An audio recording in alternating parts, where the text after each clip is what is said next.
саламатсыздар қыздар. Бүгін осындай әдемі көйлек қыздарға тігеміз. Әртүрлі жасқа тігіп алсаңыздар болады. Штапель матасынан, ХБ матасынан тіксеңіздер болады. Қазір осыны тігіп көрсетем. Осындай әдемі көйлек шығады. Көйлегімізді пішеміз. Лекаланы сызып алдым. Сәл артығымен пішеміз.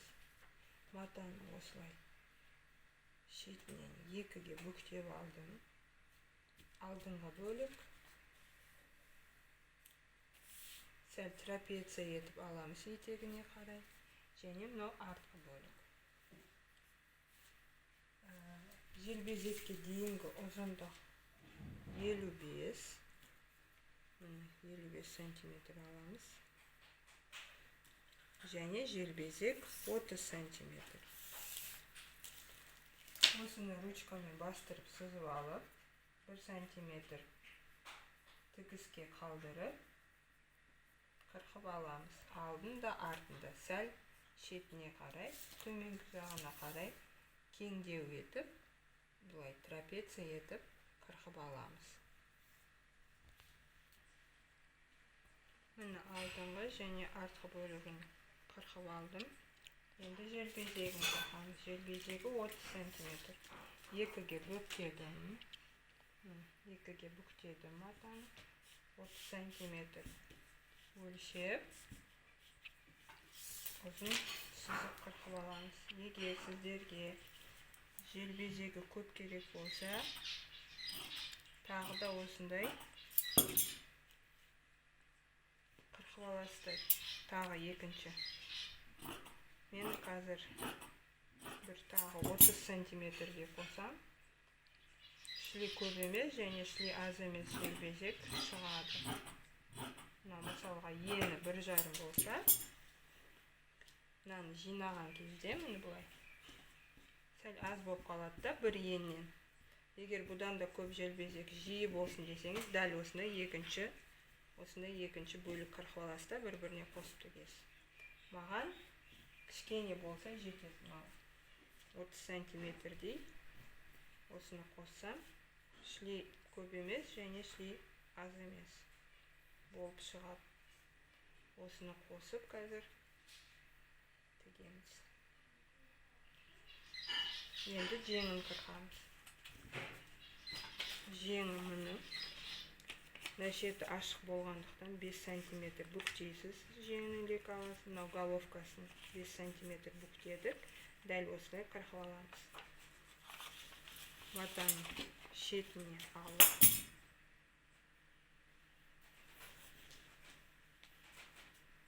шет жағынан үлестіп қойып, тігістеріне, шеттерінен тігістеріне қалдырып қырқып аламыз.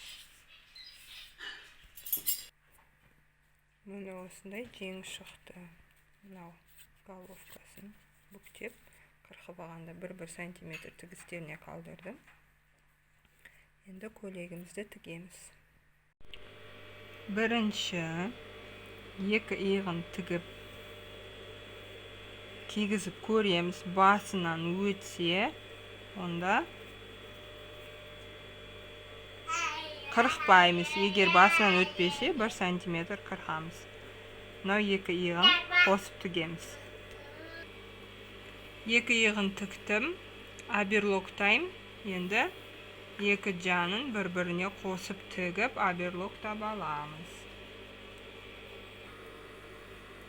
Міне иығын екі шетін тігіп аберлоктап алдық.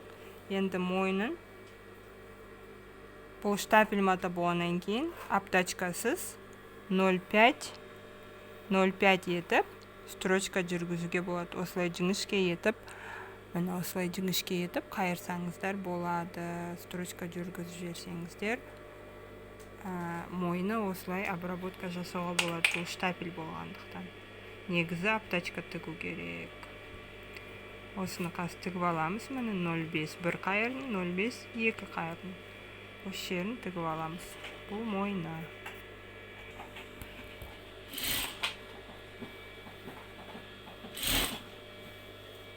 осылай 0,5 қайырып, түнішкетіп қайырып тіксеңіздер болады.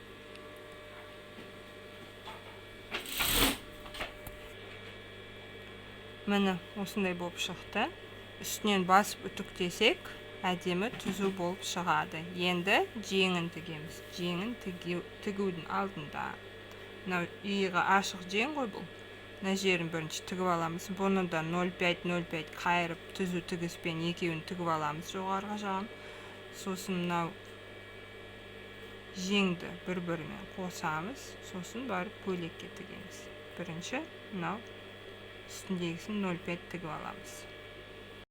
Міне жеңнің жоғарғы жағын тігіп алдым. Енді осылай бүктеп, мына қолтық жағын қосамыз бір-біріне және оберлоктаймыз. Міне екі жеңнің жоғарғы жағын және екі шетін тігіп алдық. Міне оберлоктап. Енді жеңнің астыңғы жағын 1 см қайырып, екі бүктеп тігіп аламыз.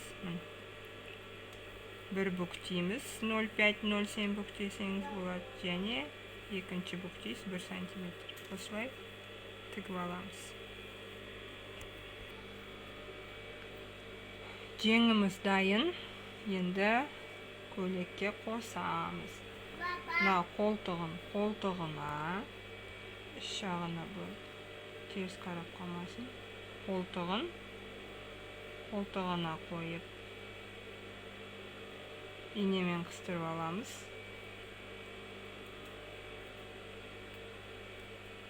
Және де екіншісінде дәл солай. Мына қолтық жағына, мына тігісін осылай қыстырып қоямыз. Айналдыра тігіп шығамыз. Ondan кейін оберлоктаймыз.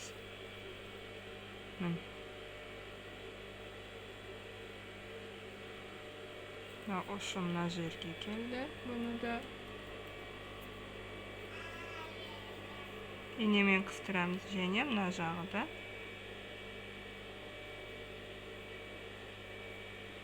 мына бұрышына келді.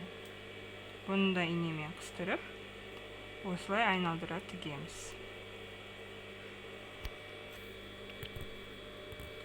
Міне айналдыра тіктік.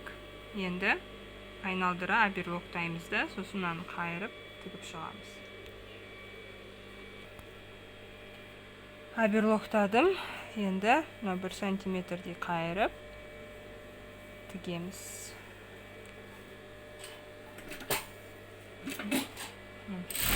1 см қайырдым. Айналдыра тігіп шығамыз. Сол кезде жеңіміз дайын болады.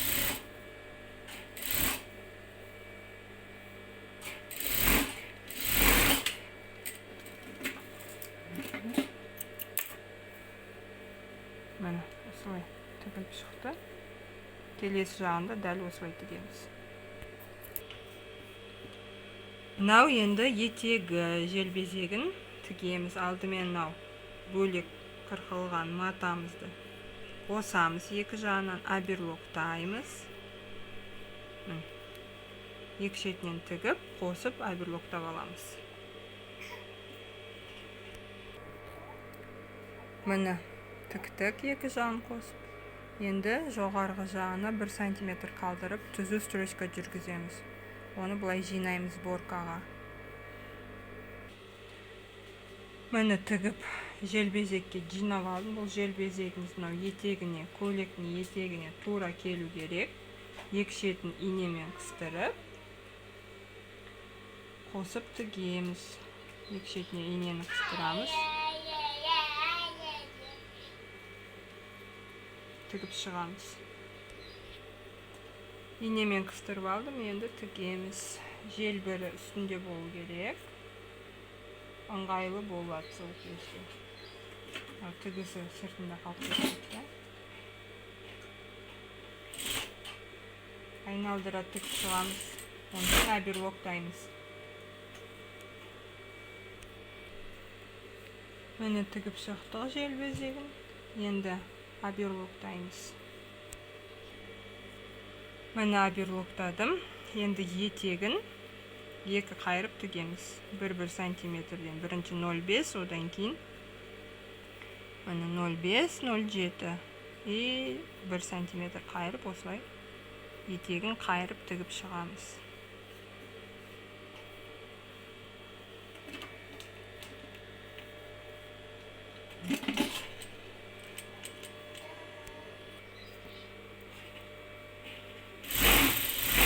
Екі қайырып етегін қайырамыз. Бәрін тігіп болған соң жақсылап үтіктейміз. Сонда көйлегіміз дайын болады. Міне тігіп үтіктеп болдық. Міне мойны да бәрі аккуратно шықты. Жеңдері аккуратно шықты. Артық жіптің бәрін қырқып тастайсыздар. Міне етегі. Міне осындай әдемі керемет көйлек шықты. Әр түрлі жасқа тігіп берсеңіздер болады қыздарыңызға. Көргендеріңізге рахмет. Сау болыңыздар.